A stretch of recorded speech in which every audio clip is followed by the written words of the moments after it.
petani Indonesia.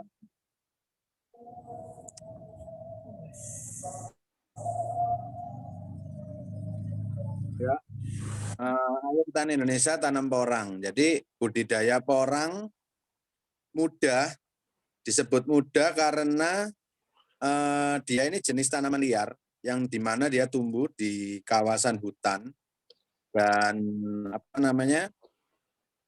dia nggak butuh air.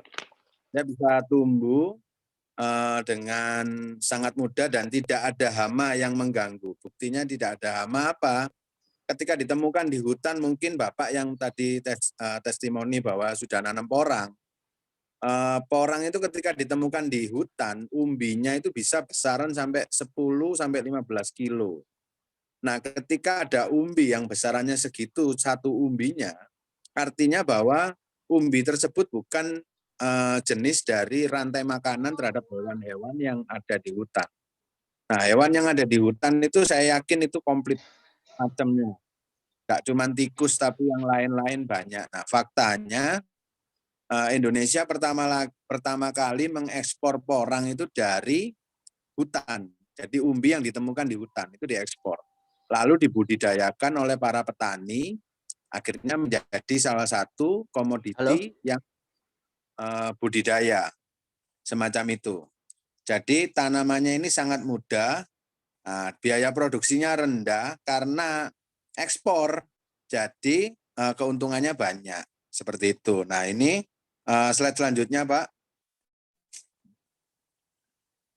Slide selanjutnya sudah. Slide selanjutnya itu, jadi di situ Wakil Ketua Komisi 4 DPR RI ya, itu sedang berkunjung melihat kunjungan kerja ke Madiun untuk melihat pengembangan porang. Seperti itu. Jadi berkunjung ke pabrik ya, ke pabrik kita. Dia melihat porang ini sudah diekspor di 16 negara. Ekspor porang terbesar kita ada di Cina, Thailand, dan Vietnam.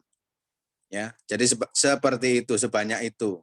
Jadi kita sebagai masyarakat Indonesia yang jumlah penduduknya 270 juta, sampai hari ini swasembada pangan juga belum sanggup, belum mampu. Nah, sekarang ini kita sedang diminta untuk mengekspor makanan pokok bagi 16 negara dan yang terbesar adalah Cina, Thailand, dan Vietnam. Kita ngomong Cina saja, yang penduduknya 1,4 miliar. Di sini tadi saya dengar ada beberapa orang yang sudah ikut di grup kita yang untuk tanam, yang ada di Hong Kong. Mereka yang ada di Hong Kong ini mengkonsumsi jadi dari hasil porang itu sendiri. Karena ya, next Pak ya, next.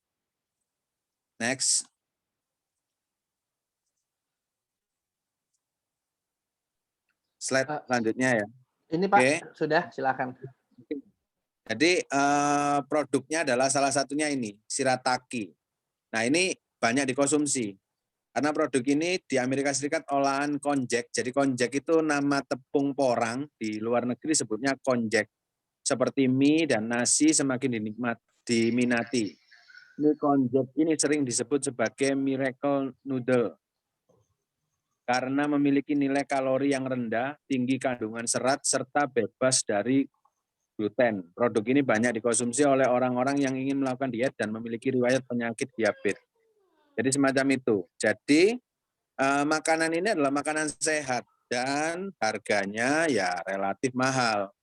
Nah kebetulan untuk negara Indonesia mungkin hanya kelompok-kelompok kecil atau sebagian masyarakat kita kecil yang mampu mengkonsumsi makanan yang dihasilkan oleh porang itu sendiri. Sehingga pasar terbesar adalah ekspor ke luar negeri, ke 16 negara. Itu bisa browsing, lihat di Google, lihat di YouTube, itu banyak. Jadi rata-rata pabrik-pabrik porang yang ada di Indonesia, rata-rata ya pasarnya adalah negara lain, ekspor.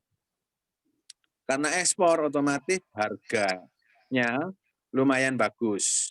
Jadi kalau kita hitung-hitungan secara bisnis, jelas biaya produksi lebih rendah ketimbang harga jual. Seperti itu.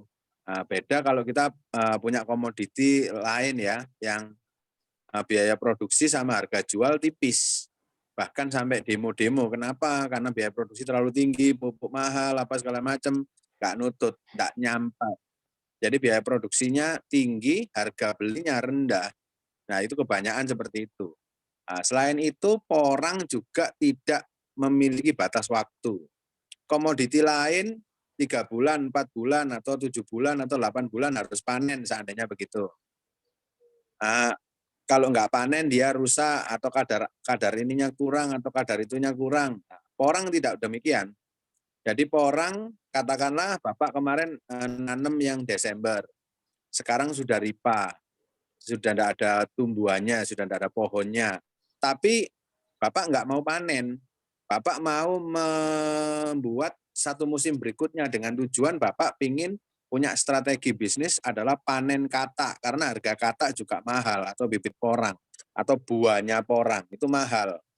Nah, kalau Bapak proyeksinya adalah strategi bisnisnya untuk menyediakan bibit katak, maka Bapak biarin aja itu umbinya di tanah, nanti satu musim berikutnya katak yang dihasilkan lebih banyak, jadi lebih untung. Seperti itu. Nah, jadi tidak tergantung harus panen satu musim, tidak harus. Kalau memang mau agak lama dikit, tidak apa-apa, tidak ada masalah.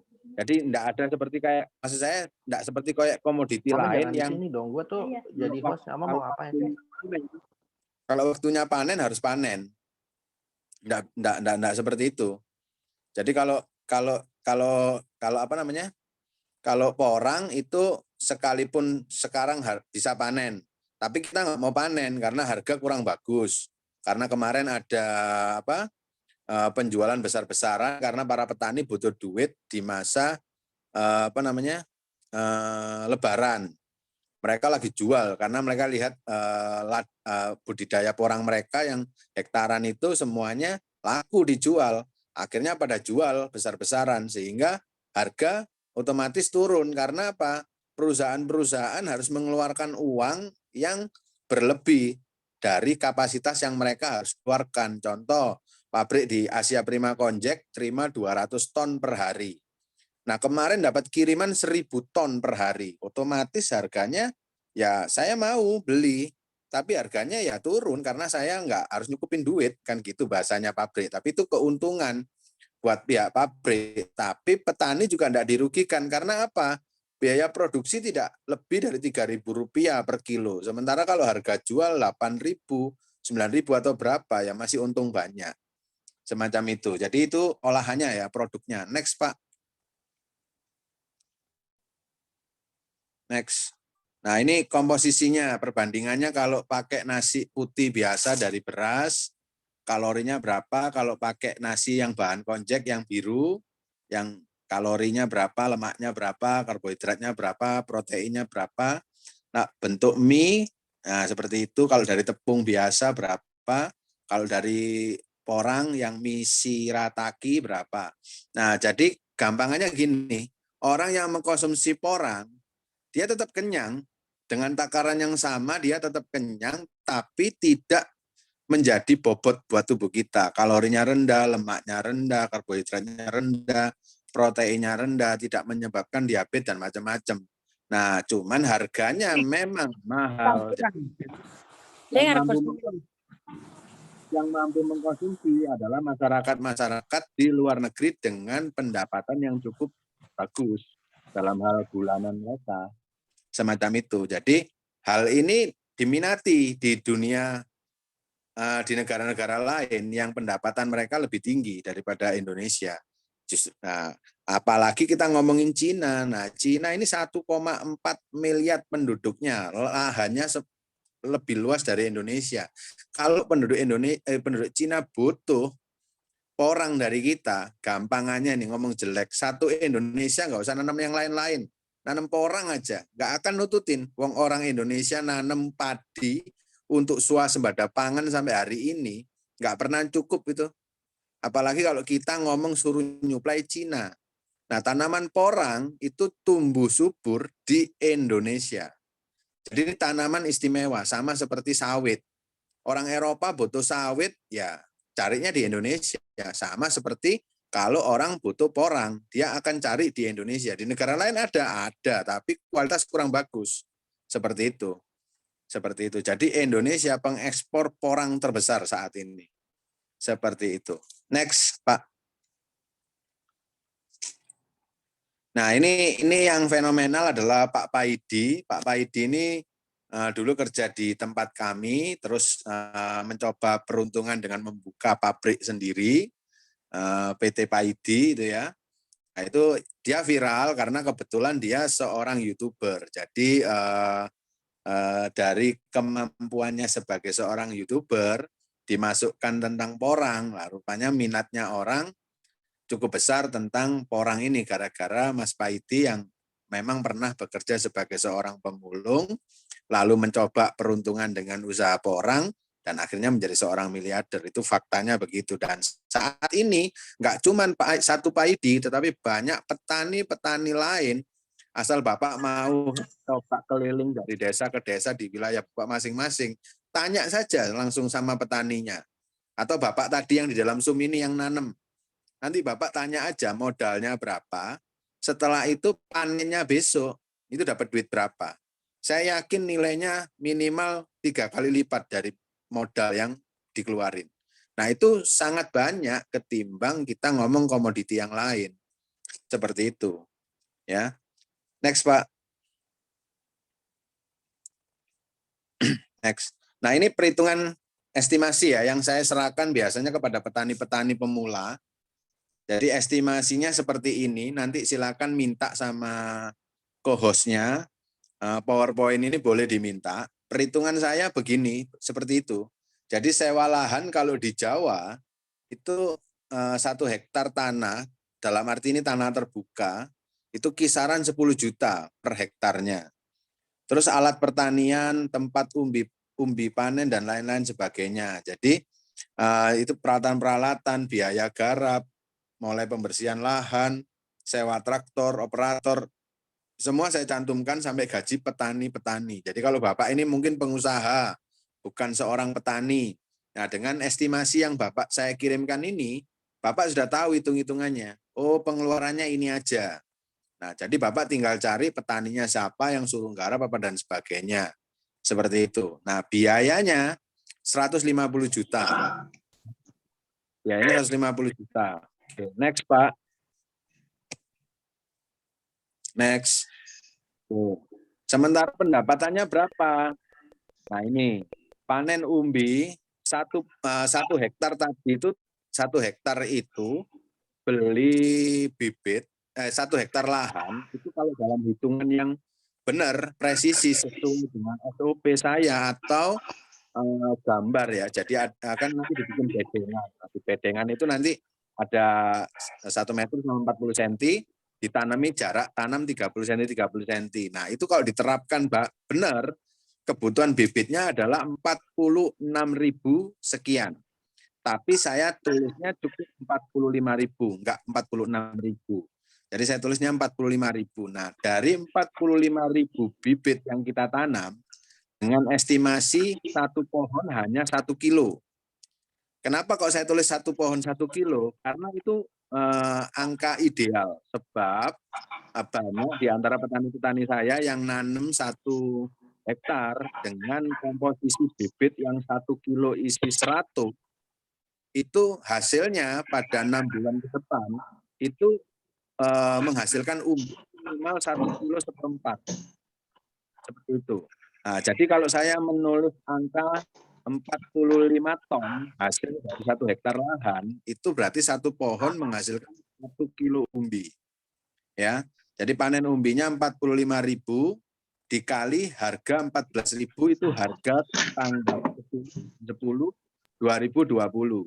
Ya, belum termasuk transportasi. Jadi 45 ton dikali 14.000 ketemu angka 630.000. Panen bibit porang ya, disingkat BP. BP itu bibit porang. 225 kilo.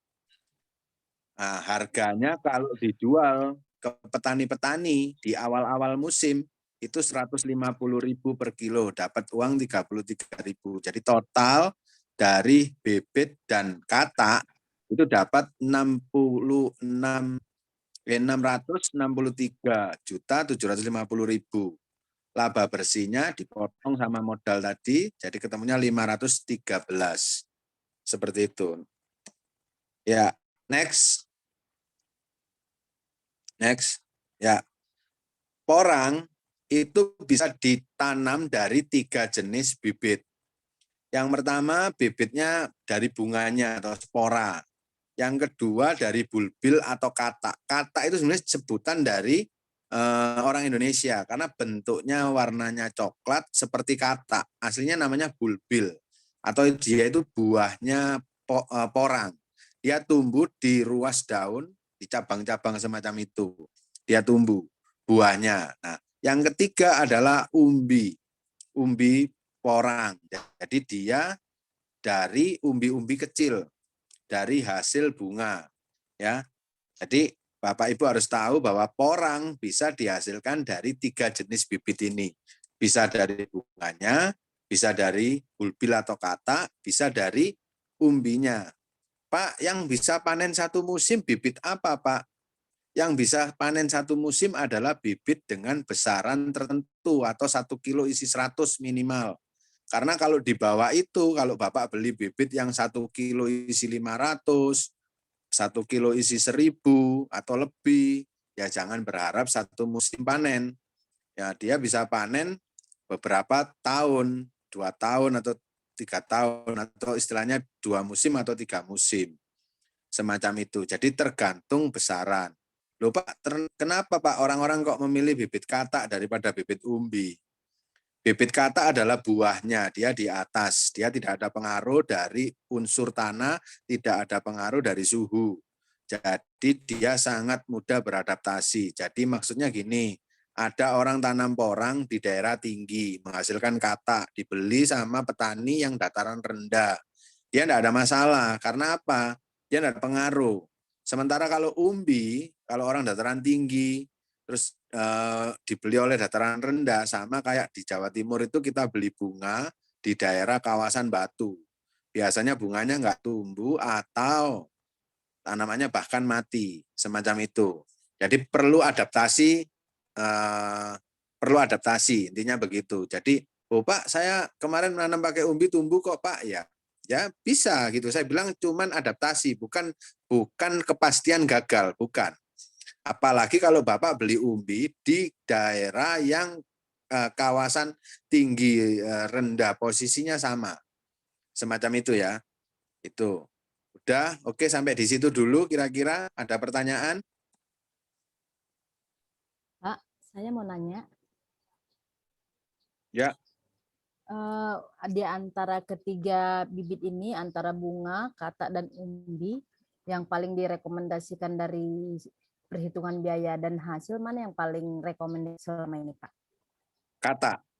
Oh, katak ya, Pak. Ya, jadi katak itu saya bilang tadi mudah beradaptasi. Jadi Bu nanam dimanapun dipastikan dia tumbuh. Ya, jadi katak yang ukurannya 1 kilo isi 100 kalau mau panen satu musim. 1 kilo isi 100. Okay. Jadi jangan asal katak. Jadi ada orang beli, Pak saya beli bibit porang katak, tapi dikasih yang 1 kilo isi 200, 1 kilo isi 500, 1 kilo isi 1.000, ya sama saja, nggak bisa tumbuh. Kayak gitu. Bisa tumbuh tapi tidak panen satu musim. Ya. Gitu. Ini panen satu musimnya kalau yang isi 100 biasanya dapat berapa kilo ya Pak? Dari pengalaman petani-petani saya minimal 1 kilo seperempat. Oh, 1 kilo. Yang 1 kilo isi 100 ya. Iya. Ya. Pabrik nerimanya 0,8. Tapi saya biasanya ngomong ke petani 1 kilo. Kenapa? Kalau saya ngomong 0,8, yang 0,7, 0,6, 0,5 dikirim. Nah, biasanya orang pabrik kalau ngambil di random, terus dilihat ukurannya banyak yang kecil, dikembalikan, di reject. Jadi lebih baik saya ngomong 1 kilo, nah, katutan walaupun ada yang diikut sertakan yang 0,9, 0,8 masih oke. Tapi kalau saya ngomong 0,8 biasanya oh ini 0 kira-kira, karena ilmunya kira-kira. Nah sementara pabrik dia tidak mau repot ketika di random diambil contoh sampling, kalau ternyata diambil banyak yang kecil ya dibalikin, padahal sebenarnya mayoritas besar, tapi kan pabrik tidak mau repot. Nah gitu loh. Seperti itu. Jadi lebih baik saya ngomong kalau ke petani 1 kilo Pak yang diterima sama pabrik seperti itu. Gitu. Baik, Nah, terima kalau kasih, Pak. bunga porang nanti Bapak Ibu yang ikut Zoom langsung cek ya. Nanti cek di Google harga bunga porang atau bunga atau spora porang, harga per kilo. Nah, nanti dicek. Saya biasanya ngambil di petani 1 kilonya itu 1 juta. Seperti itu. Jadi makanya saya ngomong, porang ini setiap pemodal, setiap petani punya strategi bisnis masing-masing. Ada yang punya lahan sempit, dia nggak panen umbinya, dia ngejar panen kataknya atau panen bunga. Ketika dia panen bunga 3 pohon sampai 4 pohon menghasilkan 1 kilo, dia punya 1.000 pohon aja sudah tinggal kali. Ya kan 4 pohon 1 juta, kalau 1.000 berarti berapa tuh? Kan gitu. Seperti itu kalau mau dia panen bunganya. Gitu.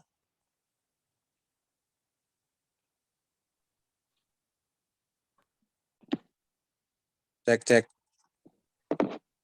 Ya. Iya, Pak. Ya. Oke, baik Bapak dan Ibu. Buat jika ada yang pertanyaan mengenai porang bisa tulis di kolom chatting atau bisa raise hand. Tadi ada, oh tapi udah turun tadi. Pak Karis dari Bekasi, apa ada pertanyaan kepada David Panca? Sore Pak, boleh bertanya Pak? Boleh, silakan Pak Karis. Siapa yang nanya? Pak Karis Saya atau Olus Pak. Oh, Pak Olus dari Depok. Pak Olus dari Depok, oh ya. Silakan Pak Olus. Ya, selamat sore Pak Panca. Ya. Pak Panca, tadi saya lihat slide Bapak menjelaskan bahwa porang itu bisa tumbuh di mana saja. Pertanyaan saya saat ini mengenai ekspor. Tadi bicara mengenai ekspor ke luar negeri itu sangat-sangat terbuka. Tapi saya lihat di slide Bapak itu Bapak masih menggunakan pupuk kimia Bapak. Kenapa Pak? Di slide Bapak itu saya lihat Bapak masih menggunakan pupuk kimia diantaranya urea, SP3, dan NPK. Sementara menurut informasi, kenapa ada beberapa ekspor kita ke China itu ditolak karena kandungan pupuk kimianya itu Pak. Nah pertanyaan saya itu ke satu, yang kedua, yang harga 14.000 itu Pak, itu bisa terjadi di bulan-bulan berapa Pak? Terima kasih. 14.000 itu bulan 10 ya, Oktober ya. Bulan Oktober. Bapak nanam porang? Saya nanam porang. Sudah nanam porang? Sudah tahu? Saya nanam porang. Nanam porang. Mulai kapan Pak? Saya baru mulai tahun ini. Belum panen? Belum Pak. Ya. Jadi tahun lalu Pak bisa cek ya, bisa nanya atau tanya ke petani-petani sebelumnya, bulan yang saya catat di situ tanggal 10 bulan 10 2020 Pak. Bapak nanya langsung sama teman-teman yang sudah menginfokan ke Bapak sehingga Bapak berani tanam porang, tanyakan. Tanggal itu, bulan itu, harga berapa porang saat itu. Itu harganya 14.000 Pak. Oke, makasih Itu. Pak. Nah, terus soal pupuk, tadi saya memang di sini saya kasih Pak, itu kalau dia sifatnya adalah kasuistik. Jadi dia bukan sebagai pupuk utama. Pupuk utama yang di atas adalah kompos. Kita pakai kuhe, kotoran hewan, sapi. Ya, itu yang utama, pupuk dasar. Nah, jadi kalau memang ada tanaman yang memang memerlukan, baru kita pergunakan. Tapi kalau saran saya, benar omongannya Bapak, memang kita prioritas utamanya, makanya saya yang paling atas adalah kompos. Itu. Sementara pupuk-pupuk di bawah itu kasuistik. Jadi ada daerah-daerah yang memang untuk maju tanaman ini kurang. Nah, itu cuman pun dikasih di sedikit di sekitaran pohon. Jadi itu untuk memacu daun dan buah. Itu pun sedikit aja di putaran pohonnya yang waktu sudah tumbuh. Tapi pupuk utama yang paling maksimal, yang paling banyak adalah kotoran hewan. Kompos itu tadi, kohe, kotoran hewan, sapi. Itu pupuk jadi utama. kalau yang begitu dalam proposal Bapak itu tidak jadi menjadi pupuk utama adalah pupuk kimia, tapi tetap adalah pupuk kohe ya. Ya, kompos itu Pak. Bapak tidak menggunakan pupuk organik cair Pak? Itu semuanya adalah per testimoni petani masing-masing. Kita ngomong yang paling murah, faktanya dikasih kohe aja tumbuh. Tapi kalau ada orang yang punya pengalaman pakai E4, pakai ini, pakai itu, nah itu tumbuh, saya tidak merekomendasikan. Itu testimoni setiap petani masing-masing dan pengalaman pribadi masing-masing. Intinya begini, tanaman porang ini sebenarnya di hutan tidak ada yang ngasih pupuk, tidak ada yang nyangkul, tidak ada yang ngapa-ngapain. Dia nggak diapa-apain aja tumbuh. Gitu loh. Kita sebagai manusia yang berbudidaya, makanya membudidayakan porang, punya pengetahuan. Nah, akhirnya kita bikinlah tanah itu menjadi gembur subur. Nah, standar gembur subur itu apa? Ya, kalau mau sangat presisi, setiap tanah harus diambil, diteskan di lab, di Dinas Pertanian, nanti ada 40 unsur. Dia kebutuhan tanahnya di lokasi Bapak itu unsurnya apa aja, yang kurang, yang lebih lah, itu baru Bapak bisa benar-benar spesifik. Oh, ini berarti butuh dolomit, ini ditambahi ini, itu. Nah, itu kalau mau benar-benar presisi. Itu kalau mau ikut standar. Tapi kalau kita pakai kotoran hewan yang organik, itu enggak ada overdosis. Dia cuma membuat piksel tanah lebih renggang sehingga dia bisa menahan air, tidak jatuh ke bawah lebih lama, dan dia bisa menyerap air dari permukaan tanah. Gitu kalau pakai kohe. Gitu sebenarnya pakai kohe aja cukup, nggak perlu macam-macam. Makanya saya ngomong biaya produksinya rendah, murah, mudah, gitu loh. Nah, seperti itu. Jadi nggak ribet, nggak harus pakai yang kimia-kimia itu enggak harus, itu benar-benar hanya persediaan saja kalau diperlukan. Kalau enggak perlu, enggak merekomendasikan juga gitu. Baik, lebih baik banyain kohenya di awal-awal. Iya.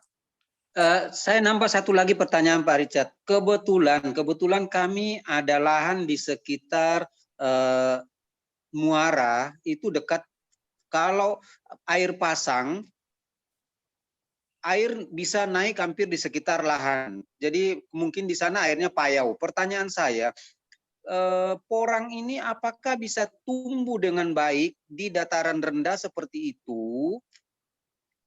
Karena selama ini kita tahu porang itu disarankan untuk di daerah yang agak MDPL-nya lebih tinggi sedikit, tapi juga tidak sampai terlalu tinggi. Pertanyaan saya Pak, untuk daerah pesisir, contohnya di Jakarta Pak, ini daerah Babelan Bekasi Pak, itu daerah malah kalau terjadi rob bulan Februari dia bisa banjir Pak.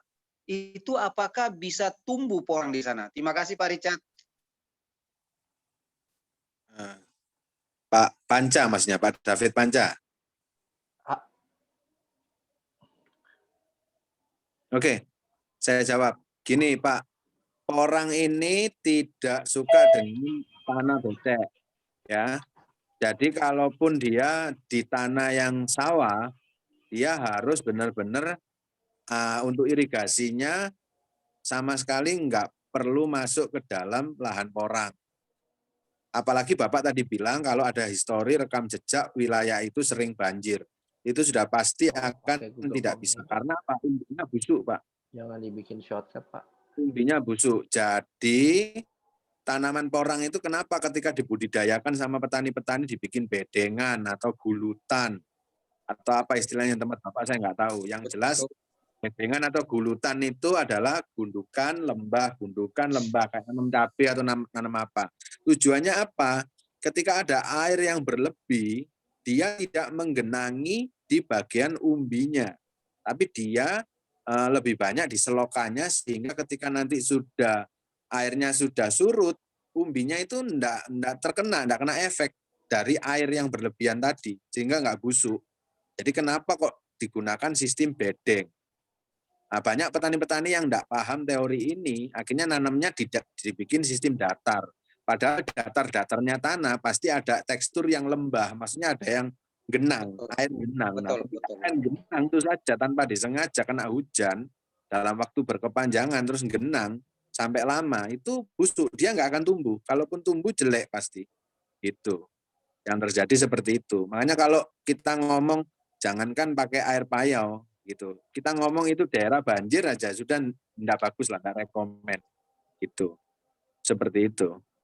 Banjirnya ini nggak berkepanjangan, Pak. Banjirnya nggak berkepanjangan. Mungkin dia paling lama itu sebulan ada genangannya. Iya. Enggak, Pak. Lebih baik Pak cari tanah yang aman aja deh. Saya yakin di sana mesti ada lahan-lahan yang agak tinggi. Ya, idealnya 100 sampai 600 Pak, idealnya. Idealnya 100 sampai 600 MDPL-nya. Seperti itu. Baik, terima kasih Pak Richard. Pak Panca. Ya, Pak Panca. Oke, terima kasih. Pertanyaan berikutnya dari Pak Karis ya, mungkin ya. Pak Karis silakan. Tadi pertanyaan dari Pak Karis. Ya, silakan Pak Karis.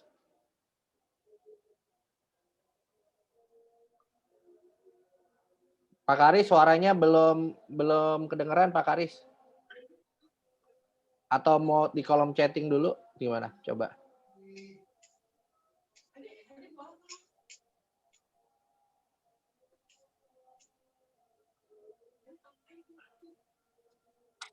Halo, Pak Karis. Oke. Saya dengar, Pak. Ya. Ini dengan Pak Saji, Pak. Pak Saji dari mana ya, Pak? Sorry. Oke.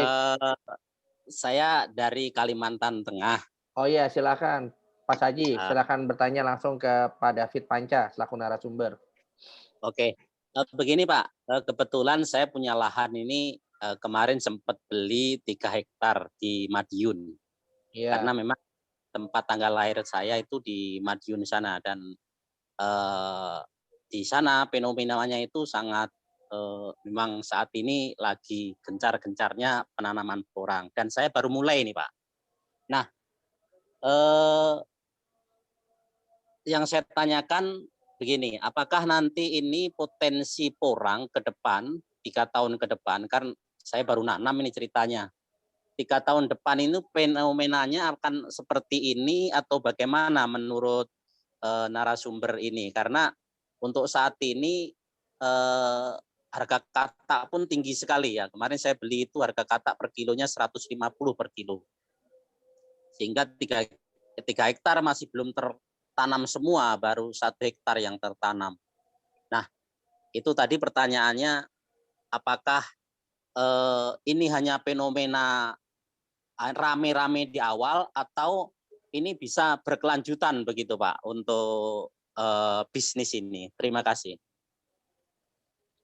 Oke, terima kasih Pak Saji. Jadi Pak, inti pertanyaannya Pak David, bisnis porang ini jangka panjang atau jangka pendek gitu ya mungkin ya?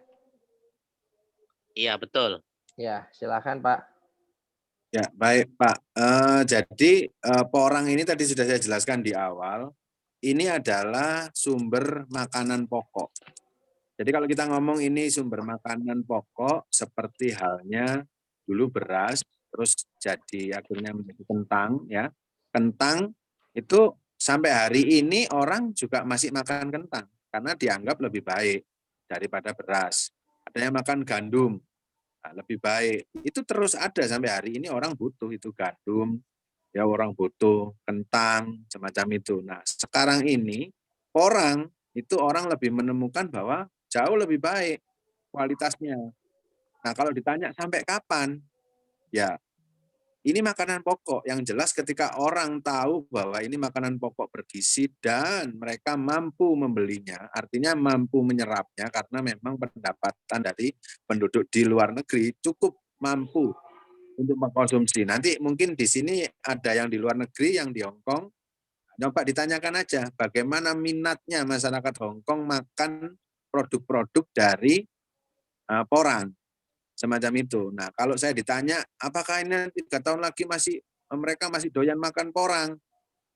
Ya, kembali saya katakan, selama ini menjadi satu pilihan makanan sehat dan trennya saat ini adalah manusia ini butuh makanan yang nggak sekedar mengenyangkan, tapi butuh makanan sehat, apalagi ditambah dengan kapasitas dan kemampuan mereka sebagai pembeli, itu dianggap mampu. Karena makanan porang di luar negeri ya murah, kayak makanan ya murah gitu. Nah, seperti itu. Jadi mereka menganggapnya ini biasa. Kita aja yang menganggapnya ini luar biasa mahal gitu, karena di Indonesia pendapatannya memang kecil. Kalau di luar negeri semua orang ya menganggapnya ini makanan yang biasa, murah kan gitu. Dan mereka mampu untuk beli dan makan. Makanya kenapa kok kebutuhannya itu banyak di luar negeri, diekspor ke 16 negara dan terbesar adalah Cina. Semacam itu. Kalau sampai kapannya yang jelas saya nggak bisa jawab karena ya saya nggak bisa meramalkan doyannya masyarakat seperti apa. Yang jelas ya saya cuma bisa ngomong itu. Yang namanya makanan pokok sehat, saya yakin penduduk dunia manapun pasti akan tetap membutuhkan. Seperti halnya orang kenapa mulai beras ini ada banyak variannya.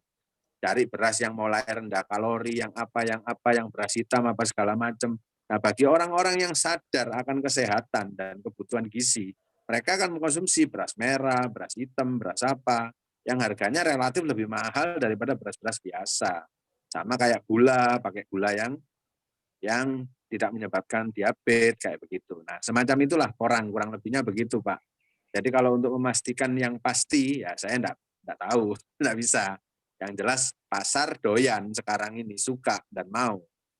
Gitu. Pertanyaan berikutnya Pak, ini satu lagi, minta izin. Halo?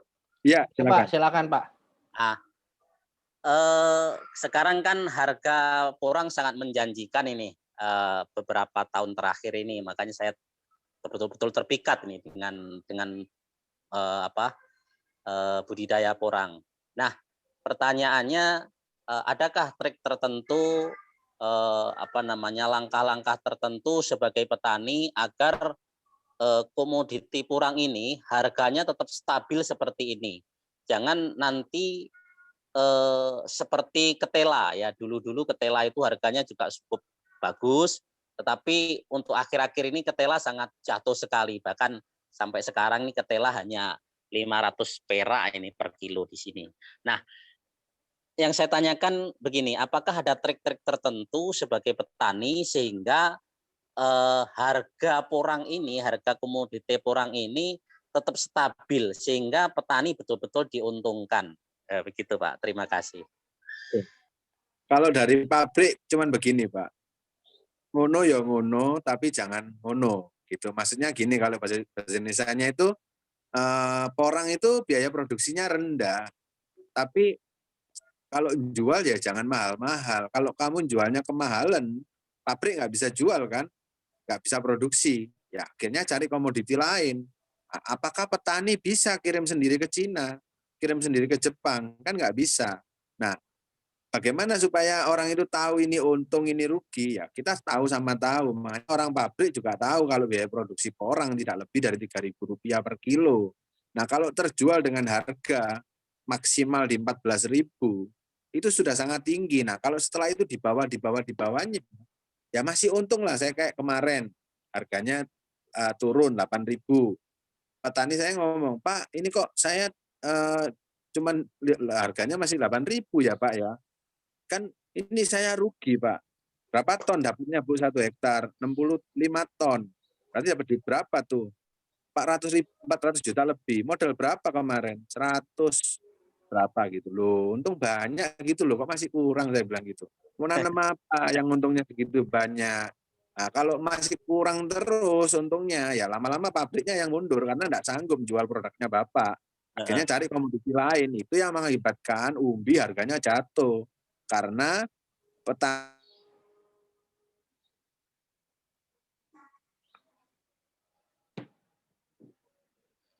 Halo Pak David.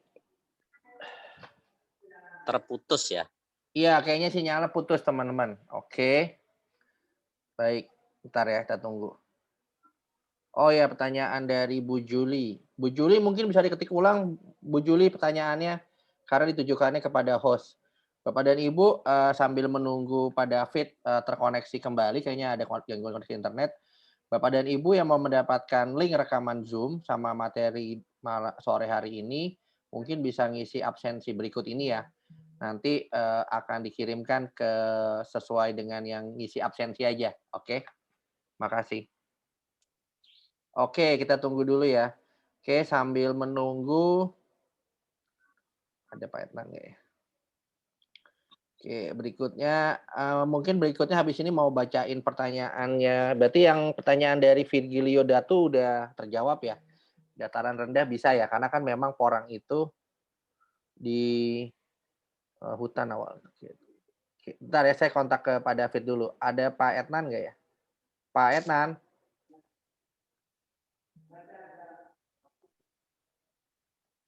Oke. Pak Etnan, halo Pak Etnan. Ya, Pak Indra, tunggu bentar ya, si Pak Davidnya nanti keluar.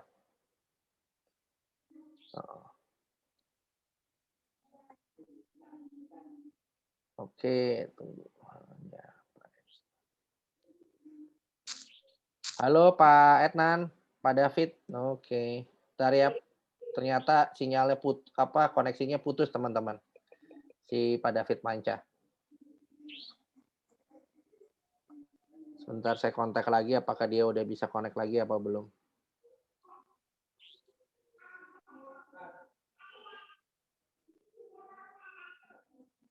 Sambil menunggu Bapak dan Ibu bisa ngisi absensi ya.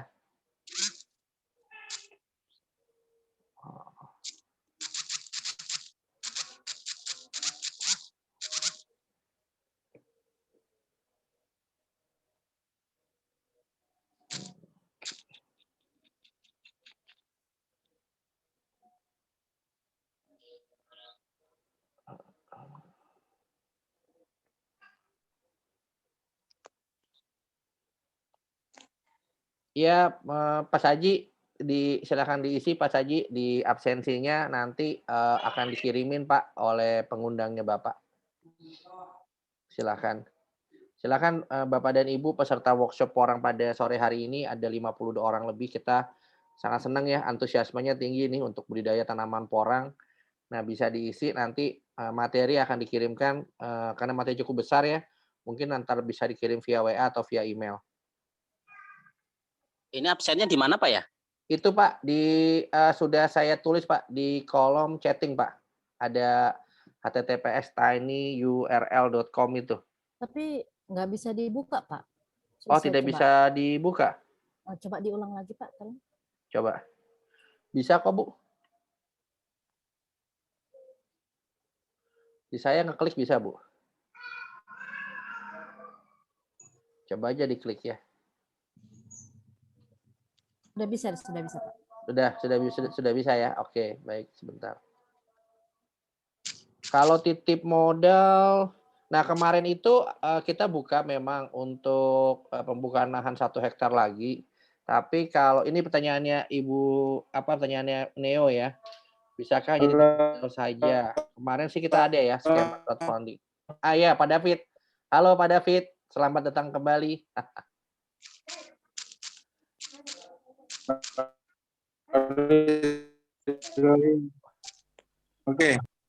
Oke. Halo. Iya Pak. Siapa? Sampai di mana saya keputus? Bapak tadi ada pertanyaan mengenai apakah harga porang itu akan stabil atau akan turun seperti harga komoditi lain, gitu Pak David. Ya, jadi tadi saya bilang ada petani yang ini ya, yang jual panen bulan-bulan ini ya, harga rendah masih untung gitu loh, masih untung. Jadi harga porang itu dipengaruhi dari kadar air dalam umbi. Jadi maksudnya begini. Jadi kalau musim hujan kayak gini, umbinya yang Bapak Ibu panen itu 1 kilo bobot, itu enggak 1 kilo murni, tapi ada air di dalam umbi tersebut. Nah, contoh realnya apa? Ketika umbi panen bulan-bulan sekarang, itu kalau masuk mesin pengering di pabrik kita, itu setelah dicuci, chip ya, dicip kayak dipotong-potong itu ya, chip jadi kayak keripik gitu ya. Setelah dicip itu masuk mesin pengering itu sampai 3 kali kembali.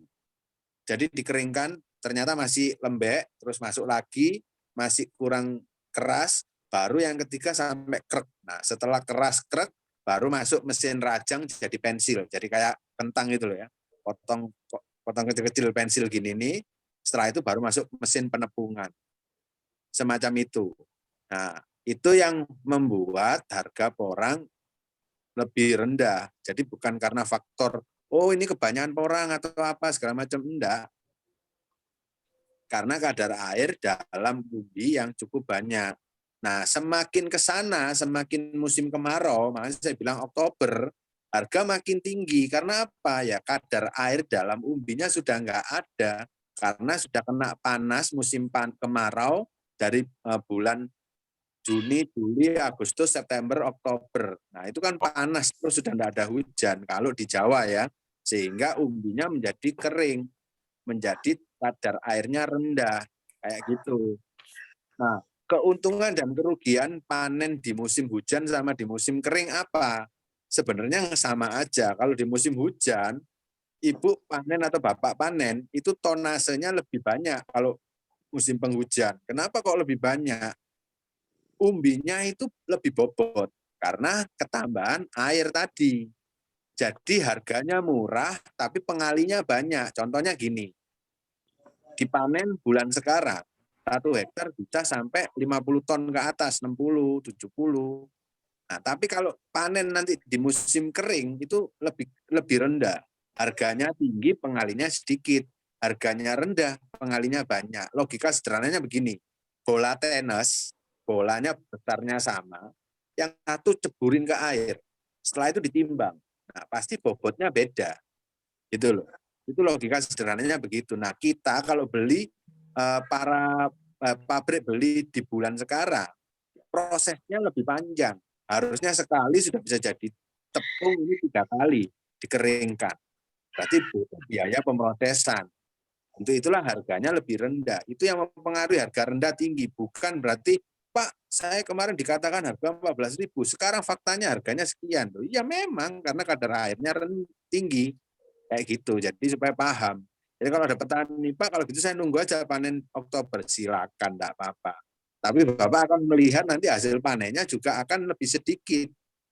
Karena kering. Gitu, logikanya gitu, sederhananya begitu aja. Itu. Satu lagi pertanyaan Pak, boleh Pak? Sebentar, dari berikutnya mungkin giliran dari Pak Indra ya, silakan Pak Indra ya. Tadi kan Pak Saji udah ya. Pak Indra silakan unmute ya. Oh ya, kedengeran Pak. Silakan Pak ya. Perkenalan diri dulu Pak, terus silakan. Ya, salam kenal. Saya dengan Indra dari Batam. Yang ingin saya tanyakan itu sebetulnya itu lokasi tanam itu biasanya kan kita atur agar dekat dengan tempat kita menjual. Nah, makanya saya bertanya lokasi tanam tuh sebaiknya di mana, dan kalau kita mau jual itu sebaiknya di mana. Dan pertanyaan yang berikut mungkin itu untuk 1 kali panen itu berapa lama ya untuk bisa panen? Saya rasa seperti itu, Pak. Saya jawab Pak Denda. Iya, silakan Pak David Panca, langsung dijawab saja. Ya, oke. Gini ya Pak, saya kalau yang di luar pulau, pabrik-pabrik porang saya tidak tahu. Kalau yang di Jawa Timur cukup banyak. Nah, kalau ada pertanyaan semacam itu yang nanyakan adalah orang Jawa Timur, contoh begini, ada teman saya, dia punya tanah nih di Medan. Tanahnya cukup luas. Dia ngomong, saya mau nanam di Medan. Saya bilang, kalau kamu dari Medan, ada pabrik porang nggak di sana? Belum tahu sih. Nah, coba kamu pikirkan, biaya kirim ke Jawa Timur kenanya berapa? Satu fuso itu 20 ton, berapa biayanya dari Medan ke Jawa Timur? Contoh, kalau seandainya membutuhkan dana 20 ton aja 10 juta atau berapa gitu, nah apa enggak mendingan ditanam di Jawa saja, kamu sewa, duit yang harusnya kamu pakai biaya transportasi, itu kamu buat sewa lahan. Di Jawa banyak lahan-lahan tidur, banyak petani-petani yang kantongnya sudah tipis, enggak mampu tanam lagi, karena enggak punya modal, nah itu kamu sewa lahannya. Atau kamu sewa di lahan petani yang nanam jati atau nanam sengon. Itu tidak mengganggu komoditi aslinya. Malah mereka senang karena apa? Karena tanahnya jadi subur, bersih, kasih pupuk, pohonnya makin tumbuh bagus. Nah, harga sewanya relatif murah. Sewa aja orang-orang yang punya kebun jati, punya kebun tebu, kebun sengon ya. Nah, jarak tanamnya mereka kan 4-6 meter. Nah, di tengah-tengah tanam pohon itu kita bisa tanam porang. Gitu. Itu lebih murah. Nah, kalau Bapak ngomong apakah nanam di Batam bisa atau biaya produksinya bagaimana? Kalau sampai hari ini Pak, biaya produksinya rendah. Ongkos kirimnya katakanlah anggap aja per kilo dicas Rp1.000. Itu masih untung loh Pak, masih untung. Jadi ya masih banyak untungnya. Faktanya kami dapat kiriman juga dari seluruh Indonesia. Cuman kalau ada bahasa begini, lebih baik mana? Saya sewa lahan di Jawa atau saya tanam di Batam. Ya semuanya penuh dengan pertimbangan. Bapak sewa di Jawa dipercayakan pada siapa? Kalau ada orang yang dipercaya, ada orang yang bisa Pak suruh untuk ngelola, ya enggak apa-apa. Tapi kalau Bapak lebih aman, nyaman tanam di Batam, sekalipun nanti keuntungannya berkurang untuk biaya transportasi, ya enggak apa-apa juga, gitu. Karena untungnya masih cukup, gitu loh, banyak. Nututi masih bisa, gitu. Kalau mau kirim ke Jawa, gitu. Atau ada teman saya yang bilang gini, sewa lahan di luar pulau itu lebih murah daripada di Jawa. 1 hektarnya bisa cuma sekian juta. Dan tanah di sana ada ratusan ribuan hektar boleh dipakai. Ya tinggal dihitung aja biaya transportasinya berapa. Apakah itu sepadan dengan harga sewa tanah di Jawa gitu. Seperti itu sih Pak jawaban saya. Ya, terima kasih Pak. Oke, terima kasih Pak David. Berikutnya ada pertanyaan Pak David dari Pak Karis di Bekasi. Dia punya kebun, biasanya ditanamin kunyit. Nah, saat ini dia mau tanam tanaman porang. Bisa atau tidak? Tanaman apa tadi? Kunyit. Oh enggak, tanaman utamanya. Tanaman kunyit itu kecil. Kunyit itu kan mau tanam di sela-selanya kunyit gitu maksudnya. Iya mungkin ya. Pak Karis, silakan Pak Karis. Ya, Pak Karis, suaranya tidak kedengeran.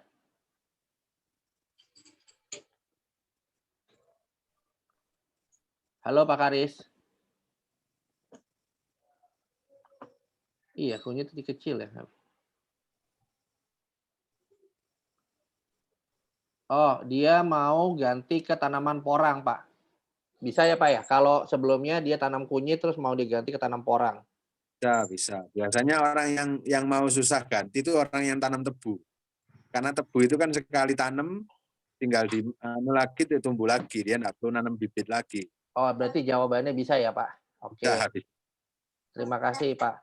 Berikutnya ada Ibu Maris dari Bogor. Silakan Ibu Maris. Ibu Maris ini punya lahan di Bogor sama di Medan, Pak. Terima kasih kesempatannya, Pak. Ya, sama-sama Bu Maris. Pak, saya mau tanya berapa hal mengenai sebelumnya sebenarnya saya sudah pernah mengikuti penanaman jabon. Karena dulu dibilang pohon jabon bisa ditanam dimanapun.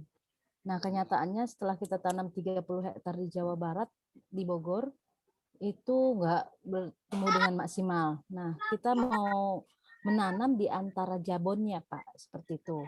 Biar menunggu ini besar, walaupun sebenarnya usianya udah panen, tapi masih kecil-kecil. Apakah itu recommended, Pak, untuk porang di bawah di antara jabon? Kemudian kalau seandainya direkomendasikan, jarak tanamnya seperti apa, Pak? Begitu. Terus yang kedua, apakah ada syarat MDPL-nya? berapa terendah dan berapa tertinggi. Lahan saya yang di Medan itu di atas 1000 mdpl. Apakah mungkin, Pak? Dan yang terakhir, maaf Pak sekalian, apakah ada pembeli di Bogor, Pak, untuk Jabon? Sebenarnya kita lagi pengolahan tanah untuk persiapan penanaman nanti musim hujan tahun ini rencananya, kalau semuanya lancar, Pak. Terima kasih, mohon jawabannya Pak David. Oke, tanaman Jabon itu pohon ya Bu ya?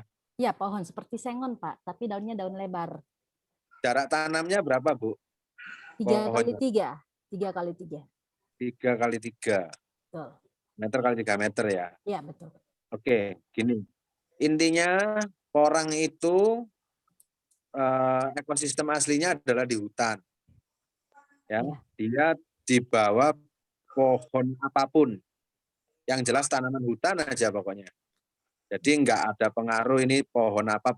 Makanya ada orang punya kebun mangga, punya kebun belimbing, yang namanya pohon aja bisa dia ditanamin di bawahnya. Semacam itu. Nah, soal jarak tanamnya Ibu 3 kali 3, apakah jenis pohon Ibu itu kalau tanahnya diolah, itu tidak merusak pohon aslinya.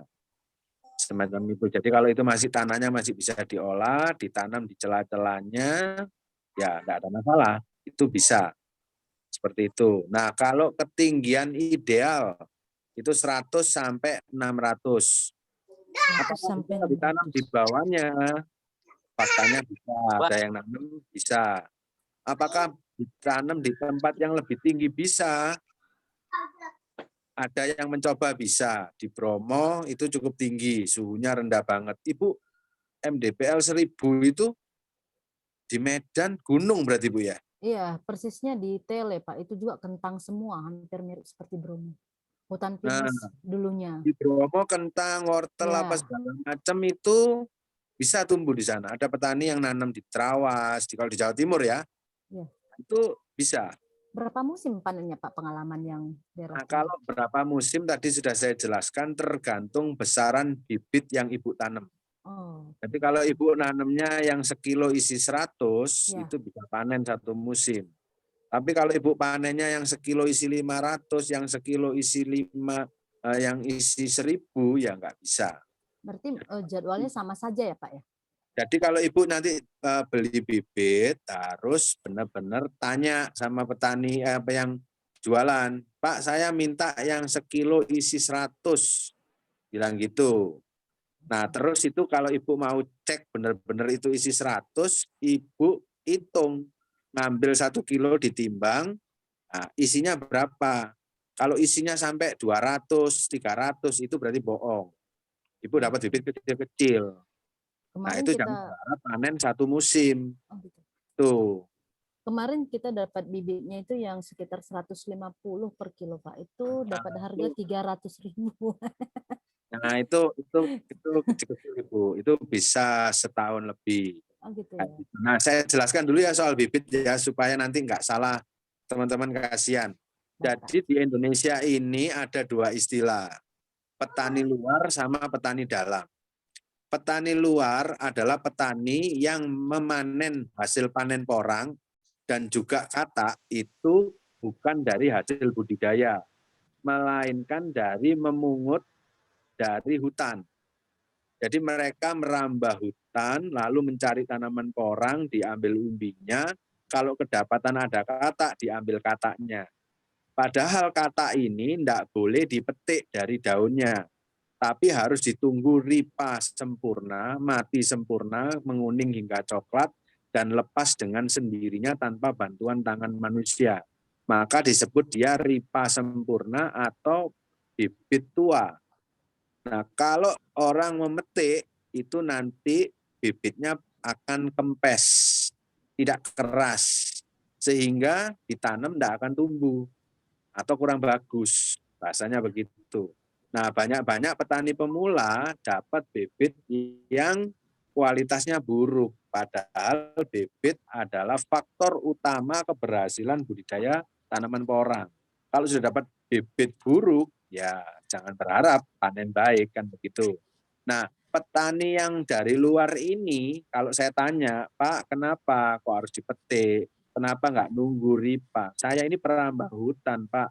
Kalau saya nunggu ini ripa, saya nunggu ini nanti jatuh di tanah saya pungut, ya sudah dipetik sama teman saya yang setelahnya saya ini.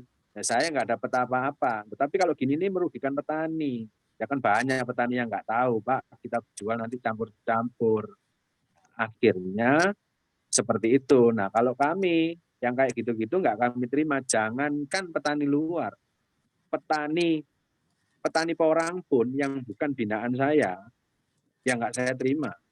Karena saya pernah ketemu sama petani yang bukan binaan saya mau jual porang. Saya tanya langsung, saya pura-pura bodoh aja. Pak, ini gimana Pak cara panennya katak ini Pak? Saya ingin tahu. Ya saya petik Pak, kan ini kan semuanya ada di atas Pak, saya petik. Dipikir dipetik ya nggak jadi, gitu rusak ya udah. Saya cuma ngetes saja, tapi ya saya nggak ngambil. Saya nggak mau. Saya harus kasih tahu petani itu dengan benar cara panen katak, nggak kayak gitu. Nah akhirnya banyak petani-petani yang rugi. Terus resiko dari petani luar adalah pora itu punya jenis tanaman yang sama, ya dia ada sama seperti suwek, seperti iles-iles, seperti walur. Tadi di awal saya sempat nanya sama Bapak yang ngomong beli bibit di luar, petani luar atau dari hutan. Saya tanya tanamannya apa Pak? Ya semua ada campur gitu. Nah itu artinya apa? Bapak nggak panen porang atau Ibu nggak panen porang seluruhnya. Yang Ibu panen campur. Nah itu nggak bisa kirim di pabrik. Pabrik yang dibutuhkan porang. Bukan suwek, bukan iles-iles, bukan walur. Nah kalau dapat bibit campur semacam itu, ya itu merugikan petani. Akhirnya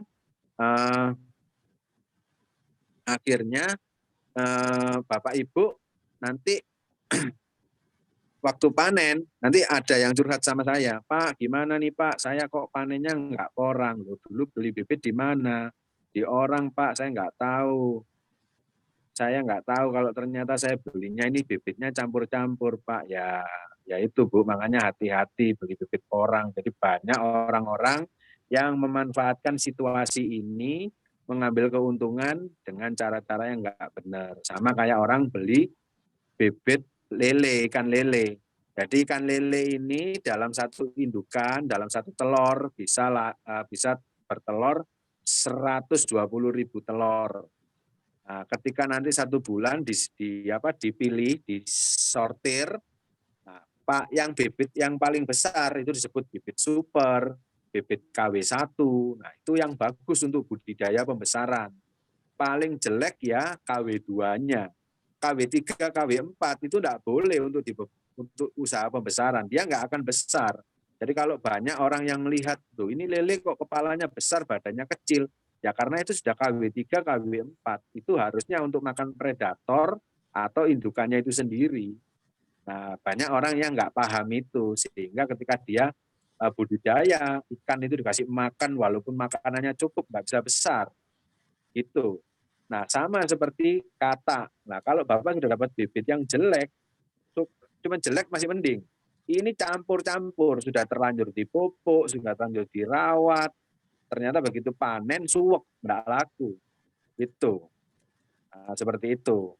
Jadi hati-hati betul kalau beli bibit. Seperti itu. Ada yang belum saya jawab tadi pertanyaannya?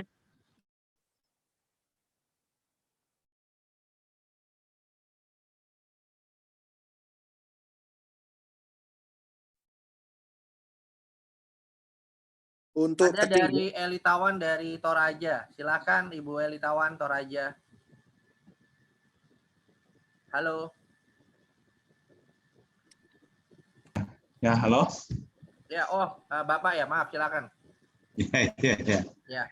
Iya, saya belum terlalu kenal ini porang, tapi sudah ada penjelasan tadi dari Pak David. Nah, sekarang saya ingin memesan bibitnya yang 1 kilo isi 100. Di mana bisa dapatkan Pak? Ya. Saya gini Pak, Ya. Saya memberikan konsultan pada petani-petani binaan pabrik, kawasan-kawasan tertentu. Ya. Kami ada pembantu juga. Blitar, Bandung, dan sekitarnya. Ya. Nah, jadi itu pabrik jual beli bibit. Jadi pabrik tidak jual beli bibit, tetapi kami membantu petani untuk menjualkan bibit dari hasil panenannya. Jadi gini, orang yang nanam 1 hektar lahan porang, itu nanti di tahun musim berikutnya, dia menghasilkan bibit minimal 3 hektar lahan porang. Maksudnya gini, 1 pohon itu minimal mengeluarkan 3 katak, minimal, bisa lebih. Nah, kalau Bapak nanam 1 hektar, kalau katakanlah paling dapat 3, berarti Bapak dapat 3 kali jumlah pohon. Artinya Bapak bisa punya potensi nanam 3 hektar. Nah, banyak petani yang, Pak, saya nanam 1 hektar saja sudah cukup, Pak, nggak usah lebih-lebih. Sisanya dijual sama petani. Nah, itulah petani binaan-binaan saya yang saya bantu jualkan. Nah, kalau ada yang mesen, saya ambil barangnya. Nah, tapi itu pun masih dalam seleksi. Saya sudah ngomong sama petani. Sekalipun kamu binaan saya tetap akan seleksi. Tidak semua bibitmu saya terima. Yang bagus kita bantu jual. Karena apa? Saya pengennya petani berikutnya next telepon saya, video call sama saya, Pak, tanamannya sudah bagus, Pak, beratnya sudah sekian. Nah, itu saya happy, Pak. Tapi kalau petani, Pak, ini kok jelek, Pak, ini hasilnya gini-gini, waduh. Petani yang itu saya marah-marahin pasti. Kan gitu. Tidak mungkin. Jadi saya maunya yang terbaik. Gitu. Karena tujuan saya ke depannya Bapak bisa segera kirim ke pabrik tempat kami, kan gitu. Itu, Pak. Jadi kalau Bapak berkenan mau pesan, silakan nanti Bapak bisa pesan berapa banyak, nanti kami coba carikan kalau masih ada, gitu. Karena harganya hari ini kan gini, petani itu sekarang kata ini sudah ada di tangan petani. Kembali ya Pak, petani itu yang lokalan-lokalan biasanya kantongnya tipis. Jadi dia segera mungkin menjual katanya. Itu. Ya. Nanti kalau sudah jatuh di tengkulak, harganya yang tadi Bu tadi bilang, ada yang tadi bilang beli 300.000, ada yang sampai terakhir itu kemarin harga yang termahal tahun lalu itu 1 kilo 450.000. Makanya buat petani-petani porang yang memang sudah punya keinginan ingin nanam porang, bibitnya dibeli sekarang, disimpan di tempat penyimpanan yang benar. Nanti kita kasih contoh tempat penyimpanan yang benarnya kayak apa. Disimpan, nanti waktu musim tanam baru ditanam. Tapi kalau orang mau tanam porang, bilang, Pak, saya cari lahan dulu, saya cari pegawai dulu, nanti bibitnya baru beli. Begitu bibitnya harganya 450-500.000 per kilo, langsung down. Waduh, kok mahal ini bibitnya. Waduh, enggak jadi deh, tahun depan aja nunggu harga murah. Pasti kayak gitu. Jadi kalau orang sudah punya lahannya, ingin nanam porangnya, ya segera pengadaan bibitnya dulu. Beli bibitnya, disimpan. Nanti waktu musim tanam, tinggal ditanam. Itu. Jadi kalau ada orang mau nanam porang, tapi hari ini dia nggak punya bibitnya, ya itu banyak nggak jadinya pasti. Karena nanti begitu nanti bulan-bulan ke depan, petani ini semuanya bibitnya sudah diborong oleh para tengkulak, ya harganya terserah tengkulaknya. Mau dikasih harga 300.000 seperti Ibu tadi, mau dikasih harga berapa namanya 450, 500.000 ya terserah tengkulaknya. Faktanya saat ini harga untuk bibit yang terbaik yang saya jual itu harganya 250 per kilo kayak gitu.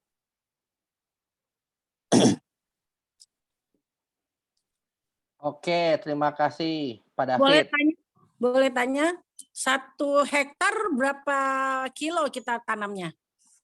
Kalau Ibu inginnya 1 musim panen, itu berarti butuhnya kalau 45.000, tinggal dibagi kalau sekilo isi 100, berarti dibagi 100. Berarti ketemunya 450 kilo.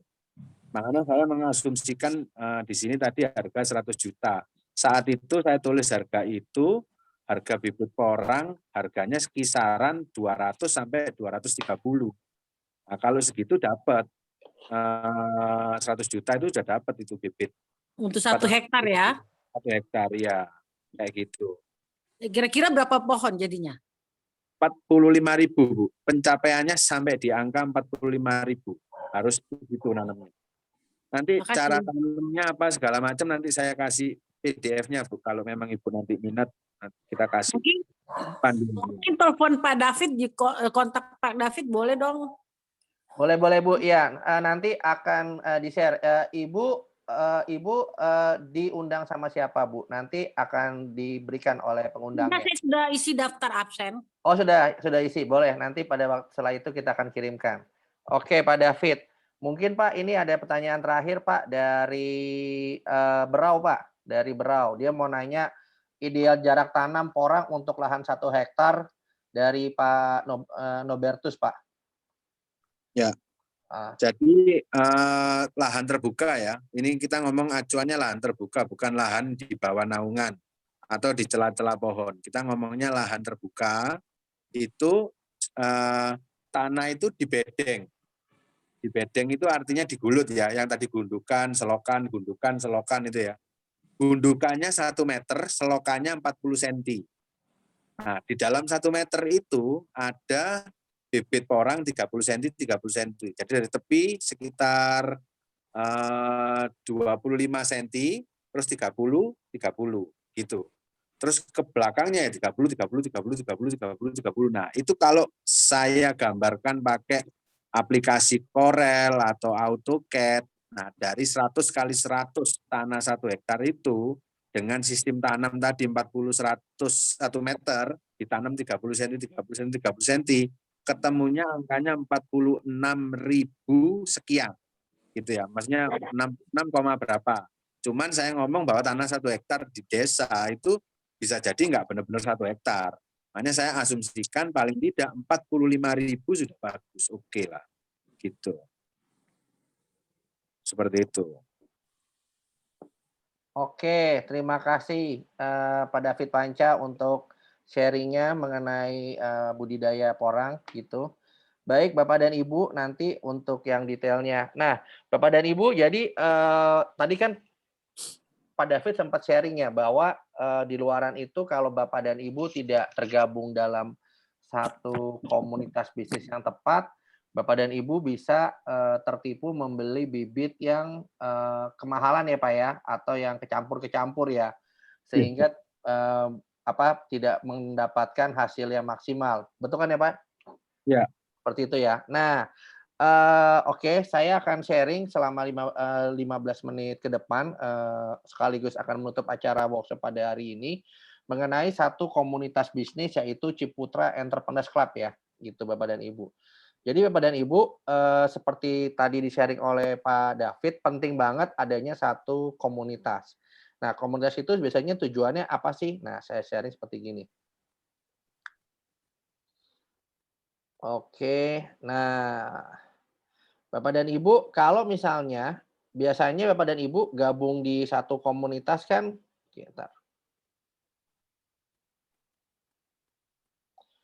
kan biasanya untuk kita memulai satu bisnis itu kan kita butuh pengetahuan ya, betul ya. Makanya pada malam hari ini Bapak dan Ibu saya lihat nih tadi ada 46 orang nih dari seluruh Indonesia ikut acara ini karena mau belajar tentang budidaya tanaman porang. Ada yang sudah mulai maupun ada yang baru mulai, betul. Makanya kan kita butuhkan pengetahuannya. Terus selain itu juga kita butuh network-nya atau relasinya. Benar banget. Makanya tadi seperti dibilang sama Pak David juga, bahwa kalau nggak masuk ke satu komunitas yang tepat, kita nggak punya informasi yang tepat juga, kita bisa mengeluarkan biaya lebih mahal gitu. Atau kita bisa ketipu lah istilahnya pada waktu beli bibitnya. Yang harusnya kita pengen bibit yang bagus, malah akhirnya kita keluar duit banyak untuk mendapatkan bibit yang tidak bagus, dan hasilnya pun juga tidak maksimal. Dan tentu saja mungkin kendala di modal. Benar kan? Ternyata tadi kan Pak David juga udah sharing ya. Untuk modal itu mungkin butuh sekitar 100 jutaan lah untuk 1 hektar. Tapi hasilnya luar biasa loh. Bisa dapat sampai 3 kali lipat dari modal. Artinya bisnis budidaya porang itu sangat-sangat bagus banget Bapak dan Ibu. Nah, Bapak dan Ibu, saya mau memperkenalkan ada satu komunitas bisnis yang dibuat oleh Ciputra Group dan Tunas Group, yaitu Ciputra Entrepreneurs Club Bapak dan Ibu. Di mana di Ciputra Entrepreneurs Club itu kita dikasih pengetahuan secara rutin melalui pelatihan-pelatihan seperti gini, gitu. Ada workshop-workshop yang khusus, ada juga workshop yang umum. Dan ini semuanya sifatnya gratis ya Pak dan Ibu untuk semua member. Lalu ada juga peningkatan relasi, karena di sini kita tergabung dalam satu komunitas pengusaha, pebisnis, gitu kan. Namanya pebisnis kan butuh network ya, semakin bagus network, semakin bagus juga bisnisnya. Dan yang ketiga, biasanya kita juga butuh untuk gimana sih caranya kita bisa ningkatin modal kita.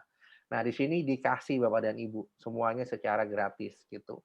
Nah, detail untuk mengenai Ciputat Entrepreneurs Club, saya tidak akan terangin saat ini. Cuman intinya Bapak dan Ibu, kalau Bapak dan Ibu ingin mendapatkan benefit lebih, Bapak dan Ibu juga bisa bergabung dengan kami di Ciputat Entrepreneurs Club. Nah, setelah satu jam dari sekarang, tepatnya jam 7:30, nanti akan ada penjelasan nih Bapak dan Ibu mengenai apa itu Ciputat Entrepreneurs Club, apa saja benefitnya, dan ternyata Bapak dan Ibu di Ciputat Entrepreneurs Club itu juga bisa mendapatkan income sampai dengan ratusan juta rupiah loh per bulan gitu. Jadi ini juga ada sisi bisnisnya gitu. Oke Bapak dan Ibu, mungkin itu saja penjelasan dari saya mengenai sedikit intro tentang Ciputat Entrepreneurs Club.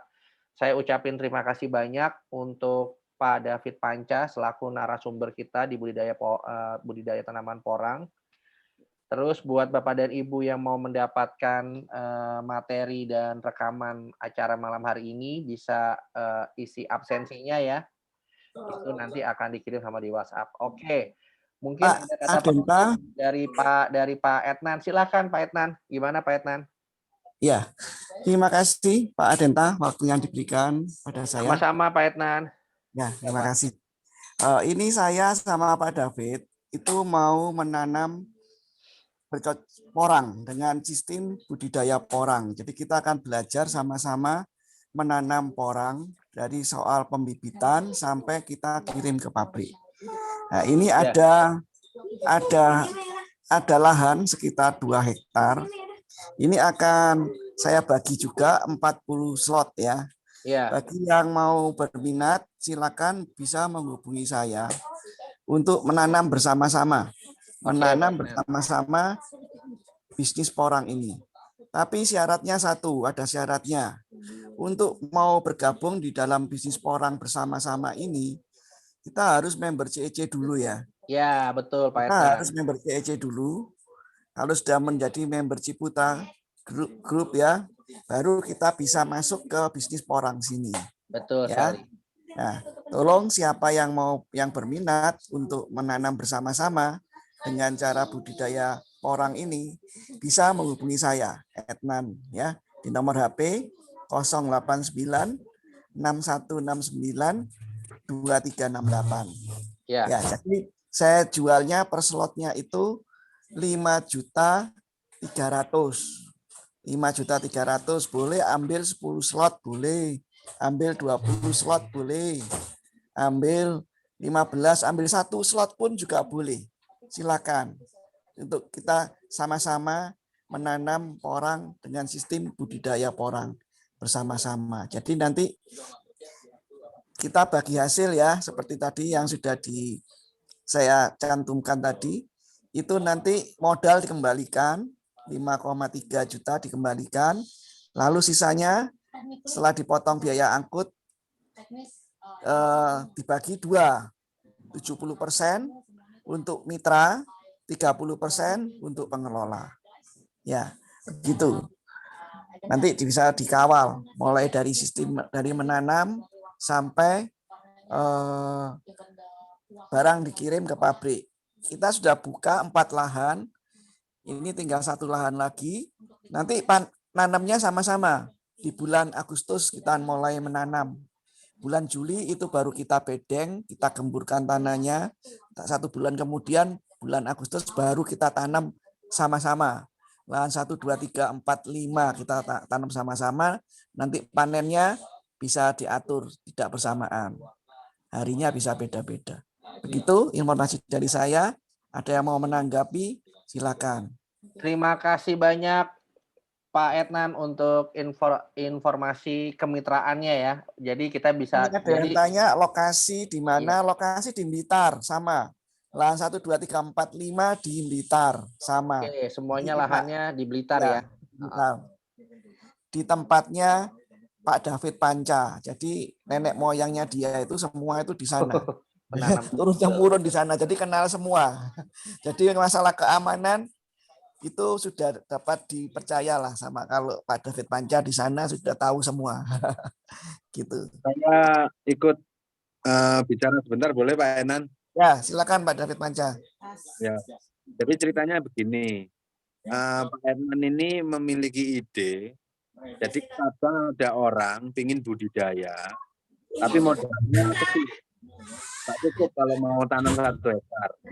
Atau ada orang yang punya modal besar, tapi masih takut mau budidaya porang sendiri. Akhirnya dia ikut dalam kemitraan atau ide dan gagasan dari Pak Enan itu.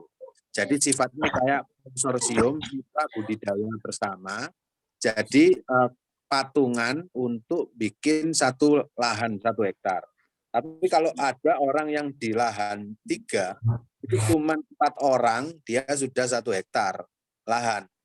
Itu mau nanam seperti itu. Nah, jadi kalau mau nanam, kebetulan saya ada petani-petani jati yang tanahnya boleh disewa untuk tanam porang di bawah tegakan.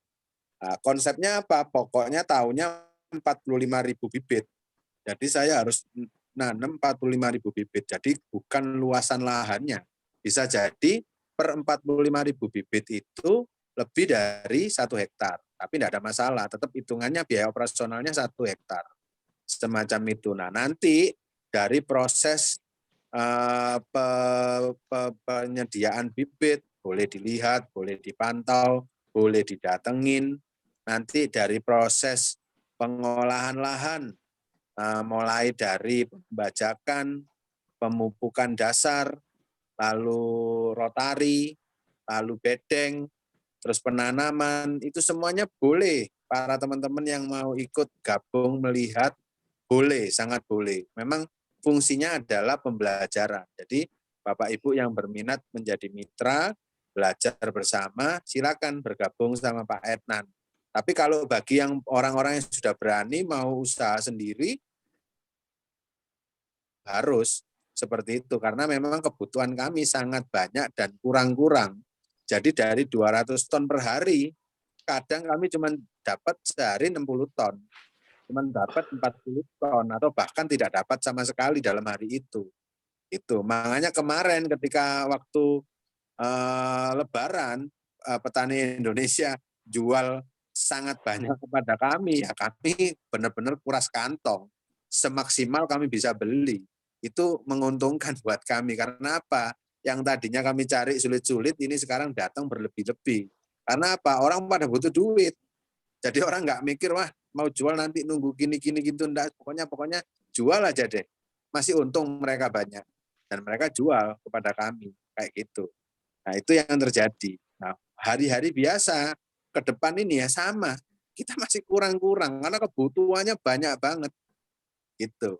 Makanya saya berkenan diundang sama Pak Etnan di sini untuk membagikan informasi tentang porang.